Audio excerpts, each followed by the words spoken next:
Hello, good evening, नमस्कार। एक बार फिर से आप लोगों का स्वागत है सीएम श्रीवास्तव यूट्यूब चैनल में। आज हम लोग डिस्कस करने वाले हैं एक इम्पोर्टेंट सेक्शन जो कि पार्टनरशिप फर्म से रिलेटेड है। Remuneration and interest to partner under section 40 small b means 40B of income tax act 1961।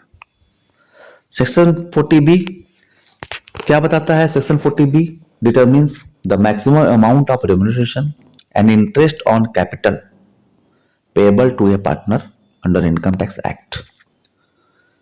तो जो भी रिम्यूनरेशन या इंटरेस्ट ऑन कैपिटल है उसकी मैक्सिमम अमाउंट क्या है, ये हमें 40B में पता चलेगा। The amount over the specified limit is not allowed as a deduction to a partnership firm. जितना भी ओवर लिमिट है, जो भी 40B में लिमिट बताई गई है, उससे एक्सेस हम इंटरेस्ट या रिम्यूनरेशन फर्म जो अगर पार्टनर को देती है तो वो फर्म के लिए डिसअलाउ हो जाएगा। डिसअलाउ मतलब कि उस एक्सेस अमाउंट को डिसअलाउ मान के प्रॉफिट में ऐड कर दिया जाएगा फर्म की और उस पर टैक्स लग जाएगा। चलिए, अब रिम्यूनरेशन टू पार्टनर में क्या आएगा? रिम्यूनरेशन पार्टनर में क्या इंक्लूड होता है? सैलरी है, बोनस है, कमीशन है, ये सारे रिम्यूनरेशन इंक्लूड होते हैं, रिम्यूनरेशन में इंक्लूड होते हैं। आइए, remuneration is allowed only to working partner. अगर हम वर्किंग पार्टनर को रिम्यूनरेशन दे रही है फर्म तभी तो अलाउड होगा। नॉन वर्किंग पार्टनर को रिम्यूनरेशन फर्म अगर दे रही है तो नॉन वर्किंग पार्टनर को दिया गया रिम्यूनरेशन डिसअलाउ हो जाएगा। यह बात आप ध्यान रखिएगा। रिम्यूनरेशन जो भी होगा वो must be authorised by partnership deed. Partnership deed में जितना भी रिम्यूनरेशन लिखा हुआ है पार्टनर्स को उतना ही रिम्यूनरेशन देना है, उससे ज्यादा, उससे एक्सेस रिम्यूनरेशन नहीं देंगे, वो डिसअलाउ हो जाएगा। फिर आइए, अब हम बात अब अगर प्रिजम्पटिव बेसिस पे अगर फर्म का टैक्सेशन हो रहा है 44AD या 44ADA के थ्रू तो 40B अलाउड नहीं होगी। ये बात आप ध्यान रखिएगा, 40B की छूट फिर नहीं मिलेगी। अब मैक्सिमम अमाउंट की लिमिट क्या है? जो डीड में दी गई है वो तो ठीक है, लेकिन उस पर भी एक लिमिट है कि हम कितना अलाउड करेंगे फर्म को रिम्यूनरेशन या इंटरेस्ट देने के लिए। उससे एक्सेस नहीं दे सकती फर्म अपने पार्टनर्स को। तो कितना हम अलाउड करेंगे, हम उसकी बात कर रहे हैं। 40B हमें बताता है कि हमें कितना रिम्यूनरेशन या इंटरेस्ट पार्टनर को देना है जो कि इनकम टैक्स में अलाउड है, उससे ज्यादा नहीं दे सकते, वो डिसअलाउ हो जाएगी। तो 40B आइए हम बात करते हैं कि 40B के अंतर्गत रिम्यूनरेशन कितना अलाउड है। अगर फर्म की बुक प्रॉफिट नेगेटिव में है, लॉस में है, तो फर्म अपने पार्टनर को 1,50,000 तक की सैलरी की रिम्यूनरेशन दे सकती है। अभी हम रिम्यूनरेशन की बात कर रहे हैं। फर्म अपने पार्टनर को 1,50,000 तक का रिम्यूनरेशन दे सकता है अगर बुक प्रॉफिट फर्म की निगेटिव है या लॉस में है। अगर फर्म की book profit up to 3 lakh है तो 1,50,000 या फिर 90% of book profit whichever is more, firm अपने पार्टनर्स को रिम्यूनरेशन ग्रुप में दे सकती है।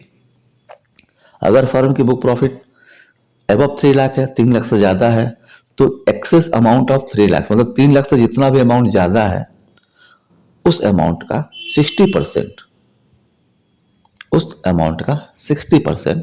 फर्म अपने पार्टनर को और रिम्यूनरेशन दे सकती है। मतलब कि अगर फर्म का बुक प्रॉफिट मान लीजिए 4 लाख है तो अप टू 3 लाख तक 90% मतलब 2,70,000 और बाकी बैलेंस 1 लाख पे 60% मतलब 60,000। तो 2,70,000 और 60,000 3,30,000 तक का रिम्यूनरेशन फर्म अपने पार्टनर को दे सकती है। बुक प्रॉफिट का कैलकुलेशन कैसे करेंगे? तो बुक प्रॉफिट का कैलकुलेशन करने के लिए सबसे पहले हमें ये देखना है कि जो भी प्रॉफिट एंड लॉस है फर्म की, नेट प्रॉफिट उसकी क्या है, net profit as per profit and loss account. अगर उसमें रिम्यूनरेशन जो भी पार्टनर को दी गई है वो डेबिट कर रखी है पार्टनर्स के प्रॉफिट एंड लॉस अकाउंट में, तो रिम्यूनरेशन को नेट प्रॉफिट में ऐड कर देंगे। ठीक है, तो नेट प्रॉफिट में ऐड कर देंगे। और क्या ऐड करेंगे नेट प्रॉफिट में? अगर कोई बॉट फॉरवर्ड लॉस है या फिर 80C से 80U का कोई भी अमाउंट प्रॉफिट एंड लॉस में डेबिट कर रखा है तो वो भी अमाउंट ऐड कर देंगे नेट प्रॉफिट में। अगर पार्टनरशिप फर्म के प्रॉफिट एंड लॉस अकाउंट में कोई भी income from house property, capital gain sorry या अदर सोर्सेज की कोई भी इनकम पार्टनरशिप के फर्म के प्रॉफिट एंड लॉस अकाउंट में क्रेडिट में है तो जो भी नेट प्रॉफिट आया है पार्टनरशिप फर्म का उसमें से वो जो क्रेडिट अमाउंट है उसको लेस कर देंगे। जो भी बैलेंस अमाउंट आएगा वही हमारा बुक प्रॉफिट होगा। Means profit as per profit and loss account, add remuneration to partners if debited to profit and loss account, add brought forward business loss deduction under section 80C to 80U if debited to profit and loss account, less income under house property, capital gain, other sources if credited to profit and loss account, balance is book profit। तो book profit का calculation हम ऐसे करेंगे और उसके according हमें ये देख लेना है कि रेम्यूनरेशन का मैक्सिमम अमाउंट, मैक्सिमम लिमिट क्या है, उतना ही हमें प्रॉफिट एंड लॉस अकाउंट में डेबिट करना है रेम्यूनरेशन के रूप में। चलिए अब बात करेंगे interest on partners capital. Payment of interest can be made to working और नॉन वर्किंग पार्टनर, मतलब वर्किंग और नॉन वर्किंग पार्टनर दोनों को firm interest on partner capital दे सकती है। पेमेंट जो होगी must be authorise by the partnership deed, payment जो है पार्टनरशिप डीड के द्वारा ही ऑथराइज होगी। इंटरेस्ट का जो अमाउंट है वो पार्टनरशिप डीड के द्वारा ऑथराइज होगा। लेकिन जो रेट ऑफ इंटरेस्ट होगा वो 12% से ज्यादा नहीं होगा। Rate of interest should not exceed 12%, मतलब 12% पार्टनर्स की कैपिटल पे 12% से ज्यादा, 12% से ज्यादा इंटरेस्ट नहीं दे सकते, ये बात है। ठीक है, तो ये हम लोग बात किया कि कितना रिम्यूनरेशन पार्टनर्स को अलाउड है 40B में, कितना इंटरेस्ट अलाउड है, उसका बुक प्रॉफिट क्या होती है, उसका कैलकुलेशन कैसे करेंगे, ये सारी चीजें हम लोगों ने डिस्कस की। ठीक है, आगे भी कोई आपकी और क्वेरी है तो आप कमेंट बॉक्स में जरूर लिखें, उसकी हम रिप्लाई जरूर करेंगे।